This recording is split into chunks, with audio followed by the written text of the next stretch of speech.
ओम दुर्गे नमः। शिवक्त को शमंतक शमंतक। शंखचूर्ण अपनी सेना करके भगवान शंकर से युद्ध करने के लिए तैयार हुआ। तभी तुलसी भगवान विष्णु के मंत्र का जाप कर रही थी। ओम नमः भगवते वासुदेवाय नमः। उनकी भक्ति आराधना कर रही थी। तभी नारद जी आए तुलसी के पास और बोले, तुलसी, तुम्हारे पति शंखचूर्ण भगवान शंकर से युद्ध करने जा रहे हैं। तब तुलसी बोली, भगवान शंकर से युद्ध करने जा रहे। आज दिन तक भगवान शंकर से कोई नहीं जीत पाया, उन पर कोई विजय प्राप्त नहीं कर पाया। देवों के देव महादेव से मेरे पति शंखचूर्ण युद्ध करने के लिए जा रहे हैं। वो तो हमारे इष्ट देव हैं भगवान शंकर। सभी दैत्य भगवान शंकर की भक्ति आराधना करते हैं। तब तुलसी ने रथ तैयार किया और अपने सेवकों के साथ शंखचूर्ण से मिलने के लिए चली, युद्ध रोकने के लिए कि भगवान शंकर से युद्ध न कर, नहीं तुम्हारी मृत्यु निश्चित है, तुम्हारा अंत शीघ्र ही हो जाएगा। और समय कम था और रास्ता लंबा था। तभी तुलसी चली। तब समय होने वाला था, सुबह का दिन निकलने वाला था, कुछ समय बाकी था। तब तुलसी ने कहा, हे सूर्य देवता, अगर मेरी भक्ति में शक्ति हो, सच्चे मन से मैंने भगवान विष्णु की भक्ति की है, तो अभी जब तक मैं ना पहुंच जाऊं तब तक सूर्य भगवान तुम निकलना मत। तो सूर्य भगवान नहीं निकले। उन्होंने कोशिश की सूर्य भगवान ने निकलने की, लेकिन सती की शक्ति ने सूर्य भगवान को नहीं निकलने दिया और सूर्य भगवान कुछ समय के लिए रुक गए। तब तक तुलसी पहुंच जाती शंखचूर्ण के पास और कहती, स्वामी, तुम भगवान शंकर से युद्ध मत करो, नहीं तो तुम्हारी मृत्यु निश्चित है। क्योंकि वो त्रिकालदर्शी त्रिपुरधारी त्रिलोक के स्वामी हैं। सभी लोग उनकी पूजा आराधना भक्ति करते हैं, उन पर तुम विजय प्राप्त नहीं कर पाओगे। लेकिन शंखचूर्ण तो ब्रह्मा जी के वरदान के कारण और तुलसी के सतत के कारण वो अजय थे, अभिमानी अहंकारी था। तब वो नहीं माना और कहा, सेनापति चलो भगवान शंकर से युद्ध करने के लिए। और तुलसी की बात न मानकर भगवान शंकर से युद्ध करने के लिए शंखचूर्ण चल दिया। भगवान शंकर बरवृक्ष के नीचे विराजमान हैं। गौरी प्रतिमा महादेव को देखकर दानेश्वर शंखचूर्ण भगवान शंकर के पास पहुँचे। विमान से उतरकर भगवान शंकर को सिर नवाया, भक्तिपूर्वक प्रणाम किया। शंखचूर्ण ने भगवान शिव के साथ वार्तालाप की और माँ भद्रकाली थी, उनके पुत्र कार्तिक भी थे। सभी को प्रणाम किया, उनसे वार्तालाप की, बात की। तब भद्रकाली, कार्तिकेय और भगवान शंकर ने शंखचूर्ण को आशीर्वाद दिया और शंखचूर्ण भगवान शंकर के समीप बैठे हुए वार्तालाप कर रहे थे।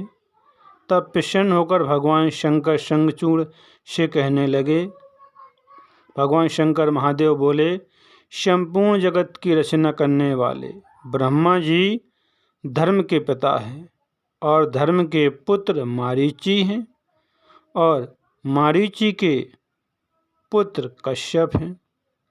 राजा दक्ष ने प्रसन्नता पूर्वक कश्यप मुनि को अपनी 13 कन्याओं के साथ विवाह किया था। कश्यप मुनि को 13 कन्याएं सौंप दी थी। कश्यप मुनि के साथ 13 कन्याओं का विवाह हुआ था, राजा दक्ष की पुत्रियों का। 13 कन्याओं में से एक साध्वी दनु भी थी। दनु के 40 पुत्र हुए थे जो तेज संपन्न प्रबल दानों के रूप में इस सृष्टि में विख्यात हुए थे। भगवान शंकर ने कहा, हे शंखचूड़, तुम देवताओं का राज वापस कर दो और तुम अपने राज्य में सुखपूर्वक रहो और देवता अपने स्थान पर रहें।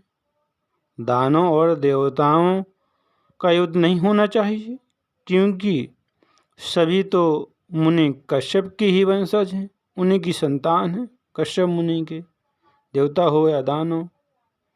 इतना कहकर भगवान शंकर चुप हो गए।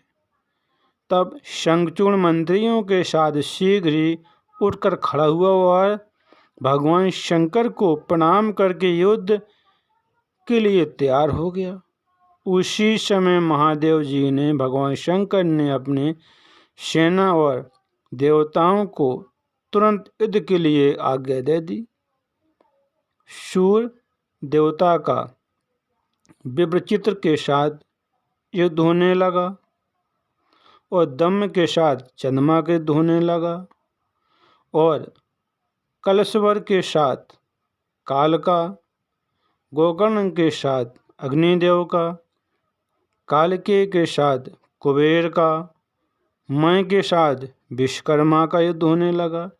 जब दोनों ओर से सभी सैनिकों में भयंकर युद्ध हो रहा था, उस समय भगवान शंकर भद्रकाली और कार्तिकेय बरवृक्ष के नीचे विराजमान थे। युद्ध में दानवों ने भगवान शंकर के अनेक योद्धाओं को परास्त कर दिया, सभी देवताओं को घायल कर दिया और देवता भयभीत होकर भाग चली। यह देखकर कार्तिकेय कुपित हो गए और दानवों के साथ अकेले ही युद्ध करने लगे। कार्तिकेय ने युद्ध में दानवों की आधी सेना का संहार कर दिया। युद्ध में काली ने बहुत से असुरों को धराशायी कर दिया और दानवों का रक्त पीने लगी। काली ने 10 लाख हाथियों को और करोड़ों सैनिकों को एक हाथ से पकड़कर लीला पूर्वक अपने मुख में डालने लगी। उस समय हजारों मुंड विहीन धड़ रणभूमि में नाचने लगे। अब दानव युद्ध में सभी दानव युद्ध से भयभीत होकर भागने लगे। भयंकर युद्ध होने लगा। जब काली ने असुरों के मुंड विहीन कर दिए, धड़ रणभूमि में नाचने लगे। अब दानव युद्ध से भयभीत होकर भागने लगे। तब शंखचूड़ विमान पर चढ़कर बाणों की वर्षा करने लगा। बाणों की वर्षा से चारों ओर अंधकार छा गया और अग्नि की लपटें निकलने लगीं। इससे सभी देवता भाग खड़े हुए। उस समय एकमात्र कार्तिकेय ही युद्ध भूमि में डटे रहे। शंखचूड़ की बाण वर्षा से शिवपुत्र कार्तिकेय उसी प्रकार ढक गए जैसे घने कोहरे से सूर्य भगवान ढक जाता है।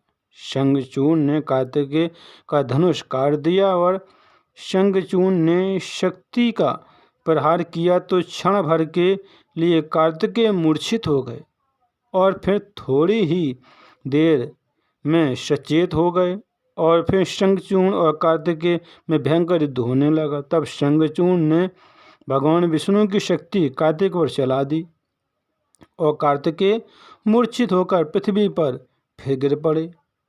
तब भद्रकाली कार्तिकेय को गोद में लेकर शिव के पास ले गईं। तब शिव ने अपने शक्ति के द्वारा कार्तिकेय को चेतना युक्त कर दिया, साथ ही कार्तिकेय को असीम शक्ति प्रदान की और कार्तिकेय उठ खड़े हुए। कार्तिकेय की रक्षा में तत्पर भद्रकाली थी। भद्रकाली ने रणभूमि में सिंह गर्जना की। भद्रकाली के सिंह ने गर्जना की और भद्रकाली के सिंह नाद से बहुत से दानव मूर्छित हो गए। भद्रकाली को देखकर शंखचूड़ भी शीघ्र युद्ध भूमि में आ गया और डरे हुए दानवों को शंखचूड़ ने अभय दान प्रदान किया। शंखचूड़ और भगवान शंकर में भयंकर युद्ध हो रहा है। आगे कथा बहुत ही सुंदर है। कथा को सुनते रहे, काम करते रहे, मैया का नाम जपते रहें। सब भक्तों को